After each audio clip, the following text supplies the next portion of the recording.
Oi, bom, então a gente começa um novo quadro hoje aqui no Reserva Legal, no qual eu vou tentar explicar assuntos um pouco mais técnicos para as pessoas que não são formadas na área, principalmente assuntos relacionados ao direito. E por que não começar com um assunto super polêmico, que é: por que você deveria ser contra o STF legislar sobre o aborto, ainda que você seja favorável à legalização do aborto?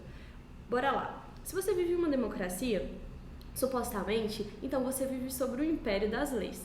O império das leis determina que existem certas regras, sejam elas escritas ou não escritas, que devem ser cumpridas.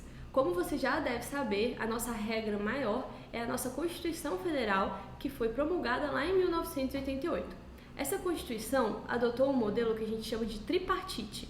Como você já deve saber da época da escola, nós temos 3 poderes, dividido entre o Executivo, o Legislativo e o Judiciário.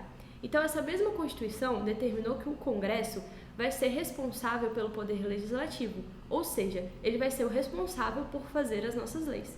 Então é por isso que quando você escuta na televisão todas aquelas brigas intermináveis sobre a aprovação de leis mais ou menos polêmicas, essas brigas se dão lá no Congresso, que é a Casa do Povo, onde você tem representantes eleitos que estão ali para discutir praticamente os rumos, né, da nossa nação. Então é uma luta de gladiadores, tá? E nós temos o segundo poder, que é o judiciário.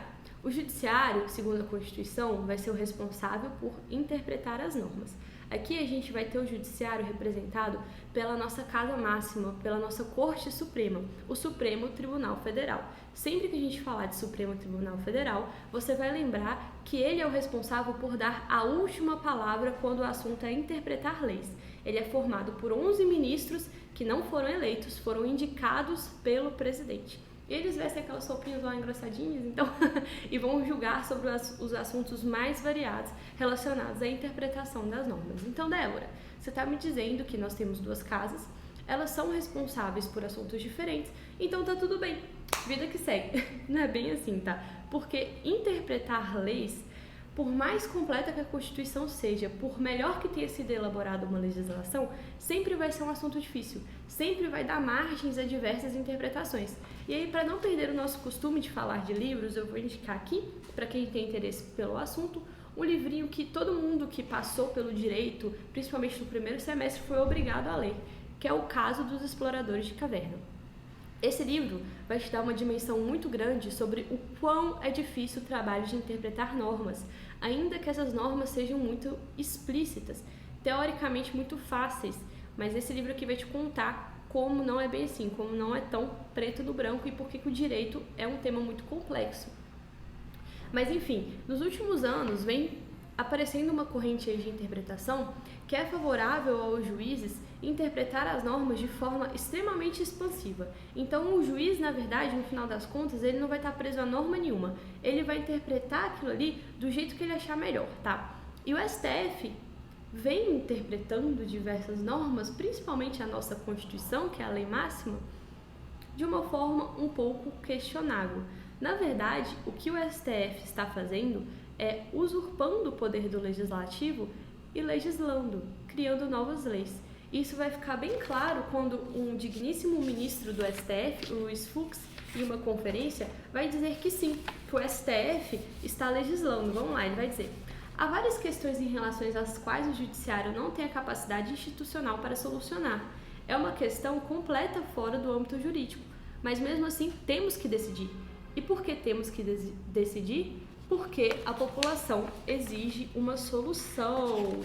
Ou seja, na opinião do STF, eles têm que decidir sobre assuntos que já foram legislados ou que não foram legislados porque o Congresso não quis fazer lei sobre o assunto, porque a população exige uma solução.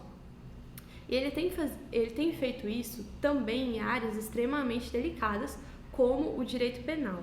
Então, nos últimos anos, o Congresso, por exemplo, criou crimes por analogia, violou o princípio da reserva legal, que está lá na nossa Constituição como imutável. Nem o Congresso poderia violar o princípio da reserva legal, e o próprio STF violou, e agora os nossos queridíssimos ministros estão querendo legislar sobre o aborto.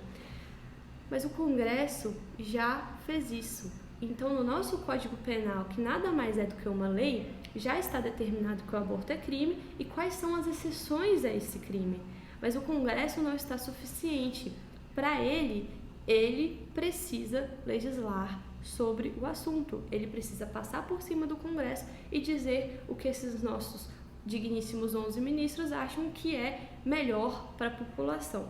Por que você deveria ser contra isso? Ainda que, sobre o assunto específico do aborto, você seja favorável à legalização.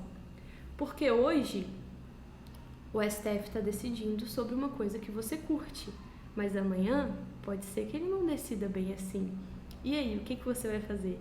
Quando o Congresso decide coisas que a população não curte muito, na próxima eleição, talvez aqueles congressistas não sejam eleitos, porque é isso que a eleição faz. Cria um feedback entre o congressista e o eleitor. Então, se o Congresso não está ali atendendo muito bem as expectativas da população, ele vai ser renovado, como ele foi em 2018, para o bem ou para o mal, certo? Mas o STF não. Como os ministros não são eleitos, eles não prestam contas à população e eles não têm o risco de perder o mandato porque é vitalício não, eles aposentam lá e tal, mas eles não têm um prazo determinado de mandato, então eles podem decidir do jeito que eles acharem melhor e você não vai poder dizer nada sobre isso. Então hoje ele está decidindo sobre um assunto que você bate palma, mas amanhã pode ser que isso não aconteça. E o que está acontecendo, na verdade, quando o STF legisla, passando por cima do parlamento, é que ele está violando não só a Constituição, mas esse famigerado império da lei, ou seja, pode ser que você não esteja vivendo tão em uma democracia assim. É isso, até o próximo vídeo.